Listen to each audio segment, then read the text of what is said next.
Hello मेरे प्यारे students, I hope so कि आप लोग सब बढ़िया होंगे। तो कल हमने एक नया चैप्टर स्टार्ट किया था जो कि था चैप्टर नंबर 23। एंड जो भी उसमें बेसिक कॉन्सेप्ट था ना, जो कि आपको एक्सरसाइज 23 करने के लिए ज़रूरत पड़ेगा, यानी 23.1 करने के लिए ज़रूरत पड़ेगा, वो सारा कॉन्सेप्ट हमने सीख लिया था।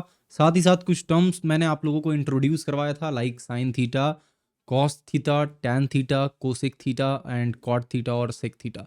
मोस्ट प्रोबेबली आपने इन सबको अच्छे से याद कर लिया होगा एंड इनका मतलब क्या होता है ये आपको समझ में आया होगा। साइन थीटा जो है वो क्या होता है, कौन सा रेशियो को हम लोग साइन थीटा बोलते हैं, कौन से रेशियो को कॉस थीटा बोलते हैं, ये आपको अच्छे से समझ में आ गया होगा। कोई डाउट अगर आपका बच गया तो मुझे जरूर आप कमेंट सेक्शन में बता दें। एंड आज के क्लास में हम लोग एक्सरसाइज को स्टार्ट करने वाले हैं सॉल्व करना। पेन ले ले, पेपर ले ले एंड शुरू करें एक्सरसाइज को सॉल्व करना मेरे साथ। कमेंट सेक्शन में जाकर सबसे पहले प्रेजेंट लिख दें ताकि फटाफट से आपका अटेंडेंस हो जाए एंड उसके बाद फिर आज की क्लास को हम लोग स्टार्ट करते हैं। तो सबसे पहला क्वेश्चन जो यहाँ पे हमसे पूछा जा रहा है वो ये है कि I have drawn a right angle triangle A B C whose hypotenuse AB is equals to 10 centimeter and base BC is equals to 8 centimeter and perpendicular AC is equals to 6 centimeter. Let us determine the values of sine and tangent of angle ABC। ठीक है, तो यहाँ पे एक triangle के बारे में बात किया जा रहा है जो ट्राइंगल है हमारा ABC। एंड देन हमारे को उस ट्राइंगल का तीनों साइड्स दे रखा है क्या होगा, एंड हमसे साइन और टेंजेंट यानी कि टैन का वैल्यू पूछा है। कैसे पता करेंगे? तो सबसे पहले ट्रिग्नोमेट्री में ध्यान रखें कि आपको एक डायग्राम बनाना है। ठीक है, जब भी ट्रिग्नोमेट्री में कोई क्वेश्चन आए जहाँ पे ट्राइंगल के बारे में बात हो रहा हो थोड़ा बहुत भी, तो आपको क्या करना है, एक डायग्राम बनाना है अच्छा सा। तो मैं यहाँ पे एक डायग्राम बना देता हूँ और डायग्राम हमारा क्या होगा, डायग्राम बेसिकली वही आपका राइट एंगल ट्राइंगल होगा। तो राइट एंगल ट्राइंगल मैं यहाँ पे बना देता हूँ। ठीक है, तो ये रहा हमारा वो राइट एंगल ट्राइंगल। अब यहाँ पे जो हमारे को बोला जा रहा है वो क्या बोला जा रहा है कि I have drawn a right angle triangle A B C whose hypotenuse A B, यानी कि हाइपोटेन्यूस हमारा क्या है, ए बी है। तो ए यहाँ मैं दे रहा हूँ एंड बी मैं यहाँ दे रहा हूँ। तो ये हमारा हो गया हाइपोटेन्यूस ए बी एंड ये रहा हमारा सी। यहाँ तक आपको समझ में आ गया? ओके, अब आगे देखते हैं क्या करना है। अब यहाँ पे बोला गया कि जो हमारा ए बी है वो आपका 10 सेंटीमीटर है। ओके, ये रहा मेरा ए बी, ये मेरा 10 सेंटीमीटर हो गया। इसके बाद बोला गया कि जो बेस बी सी होगा, यानी ये जो बी सी आप देख रहे हो ये आपका 8 सेंटीमीटर है। तो मैं बोल रहा हूँ ठीक है, ये हमारा 8 सेंटीमीटर हो गया। एंड जो परपेंडिकुलर होगा ए सी वो हमारा 6 सेंटीमीटर बोला गया। तो परपेंडिकुलर हमारा ए सी है जो कि 6 सेंटीमीटर है। अब अगर मैं आपसे क्वेश्चन पूछूं कि यहाँ पे अगर ए सी परपेंडिकुलर है तो हम लोग किस एंगल के बारे में बात कर रहे होंगे, तो ऑब्वियसली अगर ए सी परपेंडिकुलर है और अगर हमारा बी सी जो है वो बेस है तो हम लोग इस एंगल के बारे में बात कर रहे होंगे। मैंने आपको कल सिखाया था कि जिस एंगल के बारे में बात कर रहे होंगे इस एंगल से दो साइड जुड़ा हुआ होगा, एक साइड हाइपोटेन्यूस होगा नो डाउट, दूसरा साइड जो उससे जुड़ा होगा वो बेस होगा। तो बच गया तीसरा साइड, वो ऑटोमेटिकली परपेंडिकुलर हो जाएगा। तो यहाँ पे जो बेस है वो हमारा हो गया बी सी। अब हमसे पूछा क्या है, हमसे पूछा let us determine the value of sine and tangent of angle A B C. तो मान लेते हैं ये एंगल ए बी सी हमारा एक पल के लिए थीटा है। तो मैं यहाँ पे लिख देता हूँ कि angle A B C is equals to theta and ये मैंने कुछ पल के लिए लेट कर लिया। ठीक है, यहाँ तक क्लियर? अब अगर मैं आपसे ये बोलूँ कि साइन ऑफ थीटा क्या होगा, तो आप बोलोगे भैया आपने कल मुझे बताया था कि साइन ऑफ थीटा का मतलब होता है परपेंडिकुलर बाई हाइपोटेन्यूस। ठीक है, तो जब मैंने आपको परपेंडिकुलर बाई हाइपोटेन्यूस बता दिया तो यहाँ पे परपेंडिकुलर कौन सा है हमारा, तो भैया यहाँ ना परपेंडिकुलर हमारा जो है वो 6 सेंटीमीटर है, यानी कि ए सी है। तो मैं ए सी लिख दे रहा हूँ। एंड बे यहाँ पे हाइपोटेन्यूस कौन सा भैया, तो हाइपोटेन्यूस हमारा ए बी है, तो मैं ए बी लिख दे रहा हूँ। अब ए सी जो है वो कितना है, ए सी हमारा 6 सेंटीमीटर है एंड ए बी जो है वो कितना है 10 सेंटीमीटर है। अब दोनों को जब सॉल्व करेंगे तो 3 टू जा 6 एंड 5 टू जा 10, ये आपका निकल गया किसका वैल्यू, ये आपका निकल गया साइन थीटा का वैल्यू। ठीक है, क्लियर है? यहाँ तक आगे बढ़े। नेक्स्ट चीज जो हमसे पूछा यहाँ पे वो पूछा है कि टेंजेंट जो है ए बी, टेंजेंट क्या होगा। तो यहाँ पे जो टेंजेंट लिखा है ना वो मैंने कल आपको बताया था कि हम लोग सारे को यहाँ पे शॉर्ट फॉर्म में लिख रहे हैं। जैसे साइन यहाँ पे लिखा है SINE बट हम लोग इसको लिखते हैं SIN। इसी तरीके से टेंजेंट TANGENT होता है बट हम लोग वहाँ पे टेन लिखते हैं सिर्फ। तो इसका मतलब हमसे टैन ऑफ एंगल ABC बोल रहा है, एंगल ABC को हमने थीटा माना है तो बेसिकली टैन ऑफ थीटा पूछ रहा है हमसे। तो टैन ऑफ थीटा क्या होता है, मैंने आपको बताया था टैन किसको बोलते हैं। टैन हम लोग बोलते हैं जो रिलेशन है ना हमारा परपेंडिकुलर बाई बेस, उसको बोलते हैं टैन। तो इसका मतलब यहाँ पे हमारा परपेंडिकुलर होगा एंड नीचे में हमारा बेस होगा, तो ये क्या हो गया, ये हमारा टैन हो गया। ठीक है, अब यहाँ पे ध्यान से देखना, ये परपेंडिकुलर हमारा क्या है, तो परपेंडिकुलर हमारा AC है, बेस हमारा क्या है, तो बेस हमारा BC है। दोनों का वैल्यू को यहाँ पे क्या करना है, पुट करना है। तो हम लोग क्या करेंगे 6/8, इसका मतलब क्या हो गया, इसका मतलब हमारा जो वैल्यू आ रहा है 3 टू जा 6 एंड 4 टू जा 8 एंड ये रहा हमारा आंसर। ठीक है, सो बेसिकली यहाँ पे हमारे पास sine of angle A B C निकाल दिया हमने and tangent of angle A B C निकाल दिया हमने। हमारा यहाँ पे एग्जैक्टली यूज़ क्या हुआ है, लाइक क्या चीज़ हम लोग यहाँ पे यूज़ किए हैं। तो भैया यहाँ पे ना हम लोग जो चीज़ यूज़ किए हैं वो था हमारा जो रेशियो आपने पढ़ाया था कल के क्लास में, यानी कि साइन का वैल्यू रेशियो जो है वो परपेंडिकुलर बाई हाइपोटेन्यूज होता है, टैन का रेशियो जो है वो परपेंडिकुलर बाई बेस होता है, एंड कॉस का रेशियो जो है वो बेस बाई हाइपोटेन्यूज होता है। तो उसी को यूज़ करके हमने यहाँ पे इसको निकाल दिया। वेल डन, बढ़े आगे। बिल्कुल। सो नेक्स्ट क्वेश्चन क्या है? नेक्स्ट क्वेश्चन है क्वेश्चन नंबर 2, जिसमें बोल रहा है कि Soma has drawn a right angled triangle A B C whose angle A B C is equals to 90 degree, A B is equals to 24 centimetre and B C is equals to 7 centimetre. By calculating let us write the values of. हमें क्या करना है? हमें value लिखना है sine of A, cos of A, tan of A and cosec of A. इन सब का वैल्यू को लिखना है। हमें यहाँ पे 3 डेटा गिवन है। क्या करना है? सबसे पहले मैंने आपको समझा दिया, एक डायग्राम बनाना है। तो यहाँ पे डायग्राम मैं बना लेता हूँ। सबसे पहला चीज़ डायग्राम यहाँ पे मैं बनाता हूँ, कुछ ऐसा हमारा हो गया डायग्राम, ठीक है। अब जब हम लोगों का डायग्राम बन गया तो यहाँ पे देखो क्या बोला है। यहाँ पे बोला है angle A B C is equals to 90 degree होगा, यानी कि अगर ये हमारा 90 डिग्री है तो हमारा बी यहाँ पे होगा, ठीक है। दैट मीन्स ए यहाँ होगा, तो ए बी सी ये बन गया पूरा का पूरा चीज़।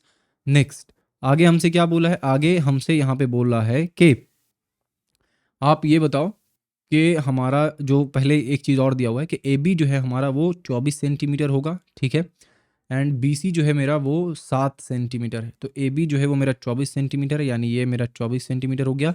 बी सी जो है वो 7 सेंटीमीटर है, यानी ये हमारा 7 सेंटीमीटर हो गया। एंड हमसे क्या बोल रहा है? हमसे यहाँ पे बोल रहा है कि आप वैल्यू बताएं साइन ए का, कॉस ए का, टैन ए का एंड आप कोसेक ए का वैल्यू बताएं। अब यहाँ पे अगर एक चीज़ आप ध्यान दें तो आपके पास 2 वैल्यूज़ दिया हुआ है, किसका किसका? ए बी का एंड बी सी का। तो एक राइट एंगल ट्राइंगल में आपको 2 चीज़ का वैल्यू दे रखा है, बट हाइपोटेन्यूज का वैल्यू नहीं दे रखा है। तो यहाँ पे हम क्या करेंगे? यहाँ पे हम लोग पाइथागोरस थ्योरम अप्लाई करेंगे। क्या करेंगे यहाँ पे? यहाँ पे हम लोग पाइथागोरस थ्योरम अप्लाई करेंगे। आपको पता ही होगा पाइथागोरस थ्योरम, तो यहाँ पे मैं लिख देता हूँ पाइथागोरस थ्योरम, ठीक है। तो पाइथागोरस थ्योरम में हमें क्या बताया गया है कि भाई जो हमारा सबसे बड़ा साइड होगा ना, that is which is A C, उसका स्क्वायर अगर हम लोग करते हैं तो बाकी जो 2 साइड्स है ना उसके स्क्वायर के सम के बराबर होगा। तो बाकी जो 2 साइड है वो हमारा है ए बी एंड एक जो साइड है हमारा है बी सी, तो A B square plus B C square होगा। ना अब क्या करना है? अब सिंपली यहाँ पे वैल्यूज को पुट करते जाओ। ए सी हमारे को पता नहीं है तो मैं ए सी को ए सी ही रहने देता हूँ। ए बी मुझे पता है क्या होगा, ए बी होगा हमारा 24 का स्क्वायर। बी सी भी मुझे पता है क्या होगा, 7 का स्क्वायर होगा, ठीक है।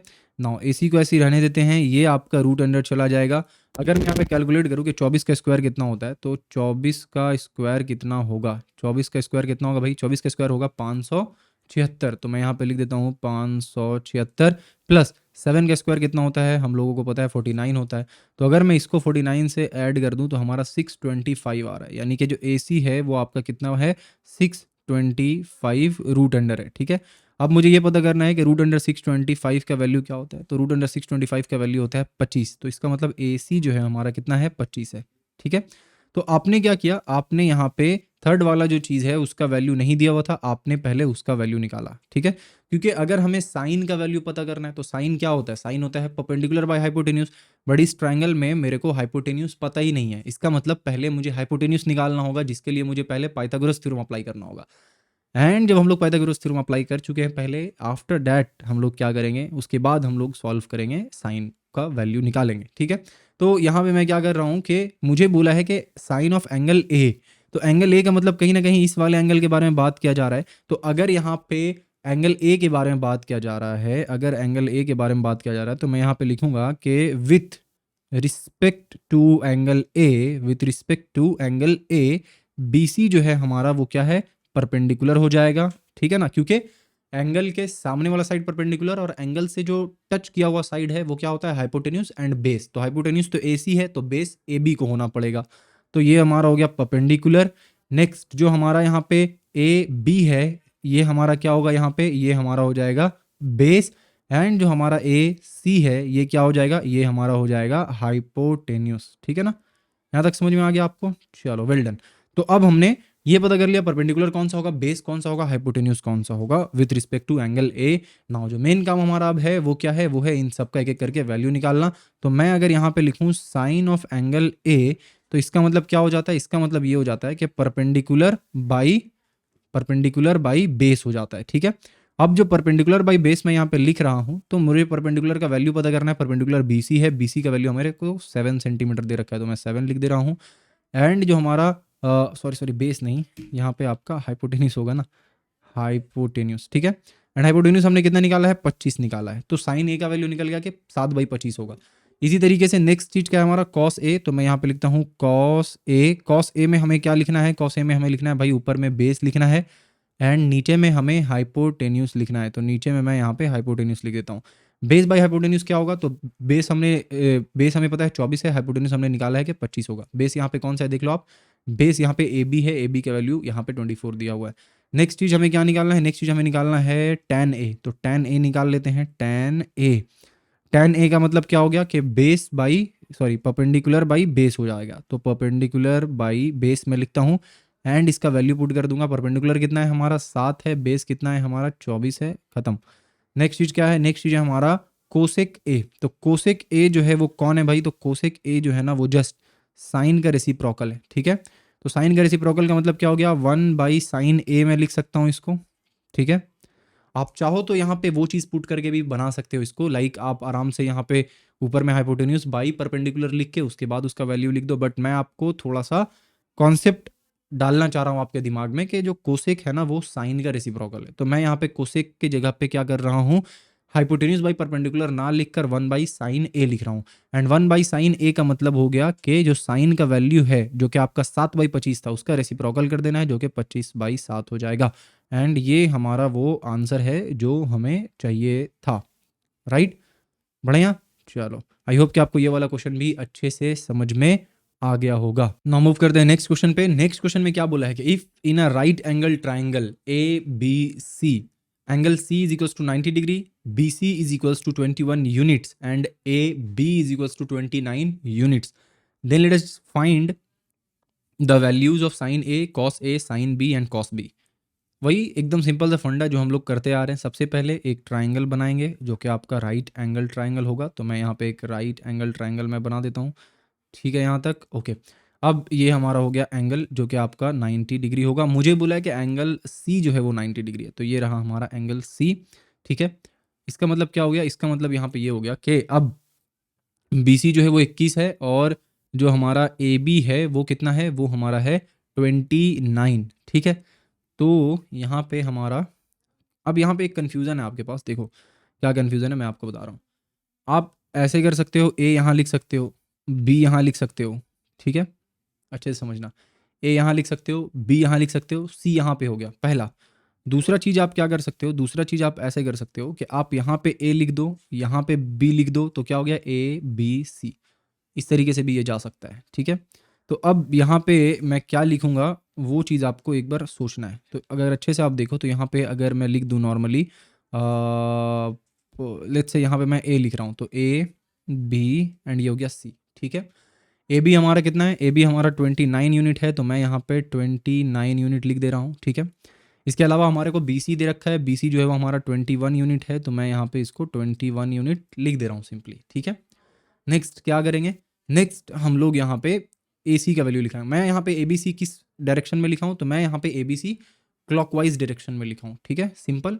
यानी कि मैंने आपको बताया ना दोनों जगह पे लिखा जा सकता है। मैं A नीचे लिख के B ऊपर लिखता तो क्या होता, कुछ ऐसा वाला बनता, ABC। मैं क्या किया हूँ, ऊपर A नीचे B लिखा हूँ, तो ABC मतलब क्लॉकवाइज डायरेक्शन में मैं लिखा हूँ। देखते हैं क्या आता है आंसर। अब आगे क्या करेंगे, आगे वही AC का वैल्यू निकालना होगा। तो AC का वैल्यू निकालने के लिए वही पाइथागोरस थ्योरम जो लास्ट में मैंने आपको अच्छे से एक्सप्लेन किया, यहाँ पे अच्छे से एक्सप्लेन नहीं करते हैं, डायरेक्ट काम की बात करते हैं कि AC स्क्वायर जो है हमारा AB स्क्वायर माइनस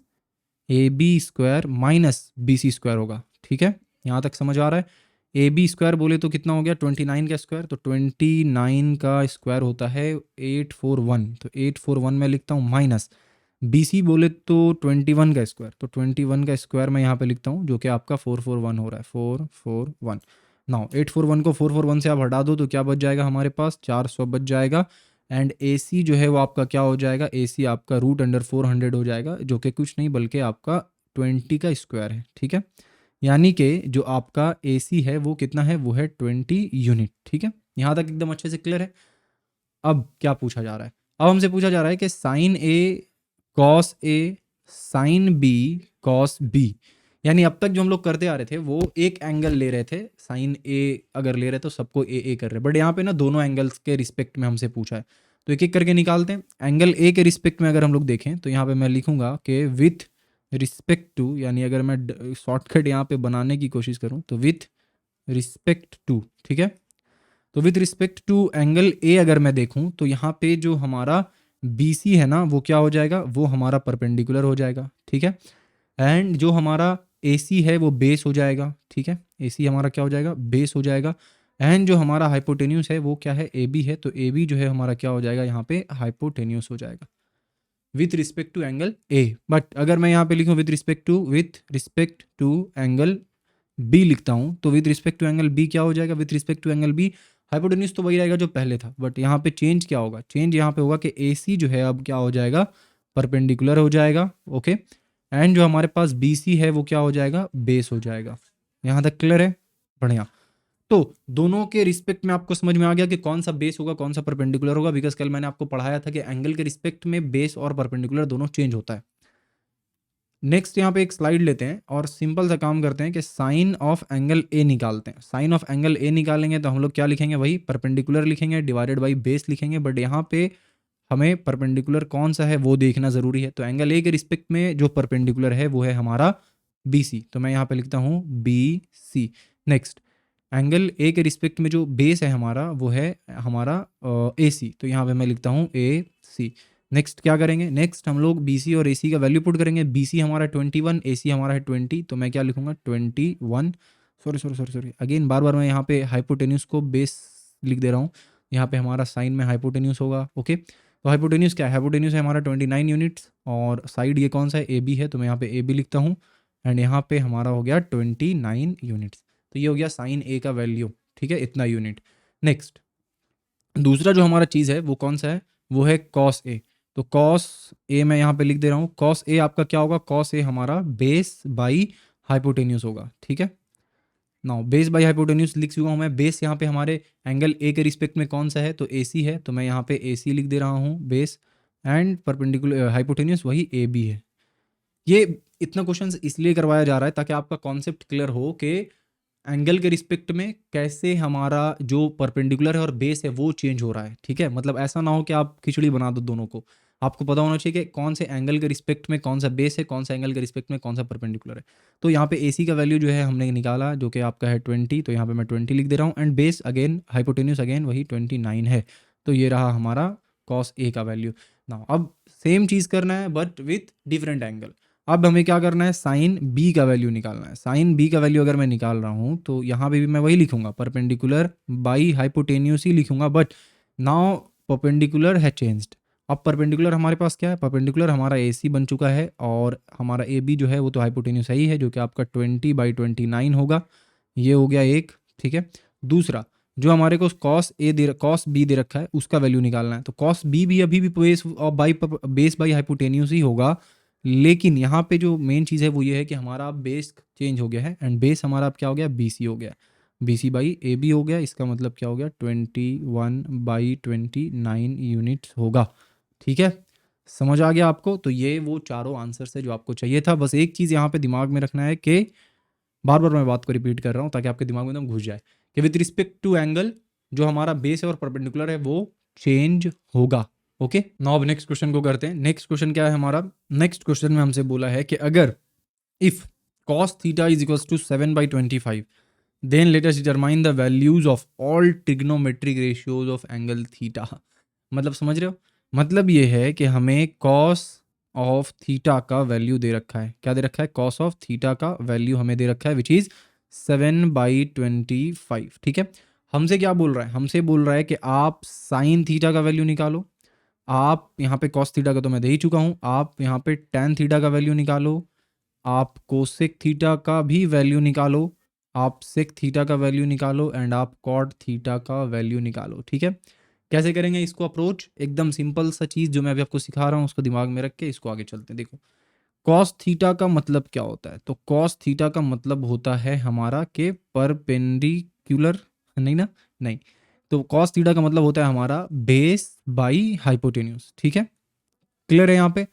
अब अगर किसी ट्रायंगल का मुझे बेस पता है, यानी कि मुझे बेस पता है जो कि क्या है 7 है, एंड 7 यूनिट लिख देता हूँ यहाँ पे, एंड मेरे को हाइपोटेन्यूज पता है जो कितना है, जो कि 25 यूनिट है, तो क्या मैं यहाँ पे परपेंडिकुलर क्या होगा बता सकता हूँ? ऑब्वियसली बता सकता हूँ। कैसे बता सकता हूँ? तो वो जो हमारे पास एक बहुत ही इम्पॉर्टेंट सा, बहुत ही महत्वपूर्ण सा जो फॉर्मूला है उसका यूज़ कर लेंगे।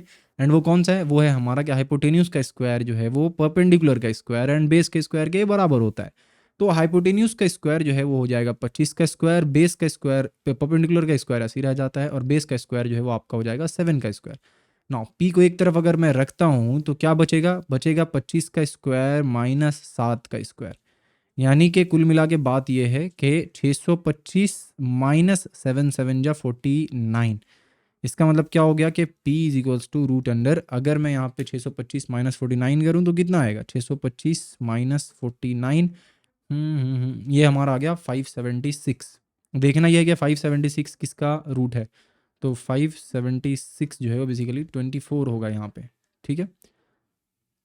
24 का स्क्वायर जो है वो कितना होता है? 576 होता है। इसका मतलब ये हो गया आपका 24 यूनिट, 24 यूनिट। क्या अब मैं सब का वैल्यू निकाल सकता हूँ? साइन का, टैन का, कॉसिक का, सेक का, कॉट का, सब का वैल्यू निकालेंगे। निकाल सकते हैं, बिल्कुल निकाल सकते हैं, निकालते हैं। देखो साइन का वैल्यू क्या हो जाएगा? साइन थीटा का वैल्यू हमारा हो जाएगा perpendicular by hypotenuse which is 24 by 25, ये हो गया।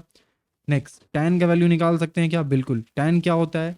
Perpendicular by base. परपेंडिकुलर क्या है हमारे पास? 24, बेस क्या है हमारे पास? 7, निकल गया, ठीक है। नेक्स्ट क्या है? Cosec theta. कोसेक थीटा जो है उसका वैल्यू निकालते हैं। तो कोसेक थीटा क्या होता है भैया? कोसेक थीटा ना साइन थीटा का रेसिप्रोकल होता है। इसका मतलब साइन थीटा अगर 24/25 है तो ये 25/24 होगा। नेक्स्ट सेक थीटा निकालते हैं। सेक थीटा में क्या है कि सेक थीटा का मतलब हो गया कि कॉस थीटा का रेसिप्रोकल। कॉस थीटा हमारे पास 7/25 है तो ये 25/7 हो जाएगा, क्लियर।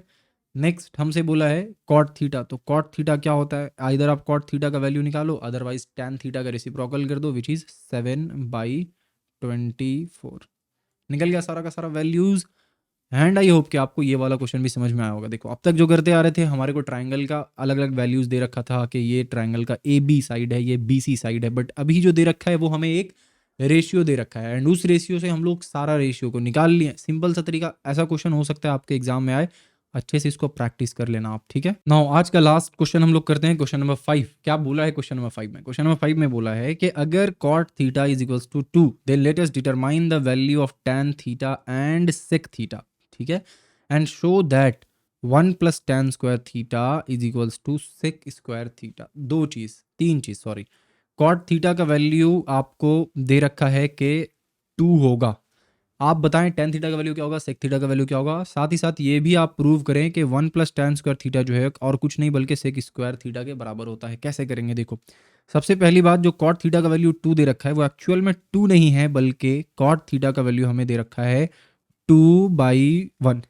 अगर मैं आपको बोलूँ 3, तो 3 का मतलब क्या हो गया? 3 का मतलब हो गया 3/1। सिंपल। अगर कुछ नहीं है तो डिनोमिनेटर 1 होता है, ये हम लोगों को पता है, जब बच्चे थे तब पढ़ाया गया था हमें। तो इसका मतलब ये हुआ कि 2/1 है। 2/1 है का मतलब ये हुआ कि आपका बेसिकली परपेंडिकुलर का वैल्यू जो है वो क्या है? परपेंडिकुलर का वैल्यू जो है वो 1 है, एंड जो बेस है उसका वैल्यू क्या है? बेस है उसका वैल्यू हमारा 2 है। भैया ये कैसे लिखा आपने? सिंपल सा बात है ना। कॉट का मतलब क्या होता है? कॉट का मतलब होता है बेस बाई परपेंडिकुलर, क्योंकि टैन का मतलब परपेंडिकुलर बाई बेस होता है, तो उसका रेसिप्रोकल बेस बाई परपेंडिकुलर होता है, ठीक है ना यहाँ तक। तो परपेंडिकुलर 1 है, बेस 2 है। अगर मैं आपसे ये पूछूं कि बताओ हाइपोटेन्यूज क्या होगा, तो आप बोलोगे भैया हाइपोटेन्यूज जो है वो आपका क्या हो जाएगा? Root under 2 square plus 1 square, यानी कि दोनों के स्क्वायर के सम के बराबर होगा। यानी कि 2 स्क्वायर और 1 स्क्वायर कितना होता है? तो 2 स्क्वायर और 1 स्क्वायर हो जाएगा रूट अंडर 5, यानी कि हाइपोटेन्यूज जो है हमारा वो रूट अंडर 5 आ गया। यहाँ तक एकदम अच्छे से समझ आ गया। आगे बढ़ते हैं। आगे हमें क्या निकालना है कि आप tan थीटा का वैल्यू निकालो। तो आप tan थीटा का वैल्यू तो ऐसे ही निकाल दोगे बिना कुछ किए, और वो क्या है? ये 2/1 है तो tan थीटा का वैल्यू 1/2 हो गया। साफ। दूसरा सेक थीटा हमसे पूछा है, तो सेक थीटा का वैल्यू क्या होगा? तो भैया सेक थीटा का वैल्यू जो है वो आपका यहाँ पे होगा हाइपोटेन्यूस डिवाइडेड बाई, मैं इधर ही लिख देता हूँ, ठीक है। देखो सेक थीटा का वैल्यू हो जाएगा हमारा hypotenuse divided by base. Base पता है क्या आपको? बिल्कुल पता है बेस क्या है। बेस तो बेस हमें पता है 2 होगा। हाइपोटेन्यूस आपने निकाला है √5, तो आप लिख दो √5/2। Done done. नेक्स्ट क्या है? नेक्स्ट हमसे बोला है कि 1 प्लस, तो मैं क्या करता हूँ, मैं बोलता हूँ कि पहले अपन लोग LHS लिख देते हैं। तो LHS मैंने यहाँ पे लिखा 1 प्लस tan स्क्वायर थीटा बोल रहा है ना, तो 1/2 का होल स्क्वायर कर देता हूँ। सिंपल, क्योंकि tan स्क्वायर का वैल्यू, tan थीटा का वैल्यू मैंने निकाल दिया हाफ, तो tan स्क्वायर थीटा का वैल्यू हाफ का स्क्वायर हो गया। क्या आया? आया भैया 1 + 1/4, ठीक है। नाउ इसको सम करो, कितना हो जाएगा? 4 और 1 5, 4 और 1 5, यानी कि 5/4 आ रहा है, ठीक है यहाँ तक। ओके, नेक्स्ट क्या करेंगे? नेक्स्ट सिंपली हम लोग यहाँ पे RHS लेंगे, यानी कि राइट हैंड साइड लेंगे। राइट हैंड साइड में मेरे पास क्या है? राइट हैंड साइड में मेरे पास है sec square theta. Now sec theta का वैल्यू कितना था? सेक थीटा का वैल्यू था √5 डिवाइडेड बाई 2। तो अगर मैं इसका होल स्क्वायर कर दूं तो क्या हो जाएगा? ये जो √5 था वो 5 बन जाएगा, एंड जो 2 था वो 2 2 4 हो जाएगा। क्या हमने इसको प्रूव कर दिया? तो बिल्कुल हमने इसको प्रूव कर दिया। क्यों? क्योंकि हमारे को LHS का वैल्यू जो है वो RHS के बराबर हो गया, ठीक है। चलो, बहुत कुछ आपने आज की क्लास में सीखा। आई होप कि आपको अच्छे से सारा कुछ समझ में आ गया होगा। इस टाइप का और भी अगर कोई क्वेश्चन है, प्रैक्टिस करना आप। कोई कंफ्यूजन, कोई डाउट रहे ना, तो उसको दिमाग में या अपने पेट में रख कर कोई फ़ायदा नहीं है आपको, ठीक है। नुकसान हो जाएगा एग्जाम के दिन। उसको आप कमेंट सेक्शन में जाकर पूछ लेना मुझसे, ताकि मैं नेक्स्ट जो क्लास करूँ तो उसमें मैं एक बार बता दूँ कि हाँ देख भाई ऐसे ऐसे होगा उसमें, ठीक है। क्लियर है यहाँ तक? आज की क्लास को यहाँ पे एंड करें। चलो बढ़िया, मिलते हैं आपसे नेक्स्ट क्लास में। तब तक के लिए अपना ढेर सारा ख्याल रखिए। Thank you.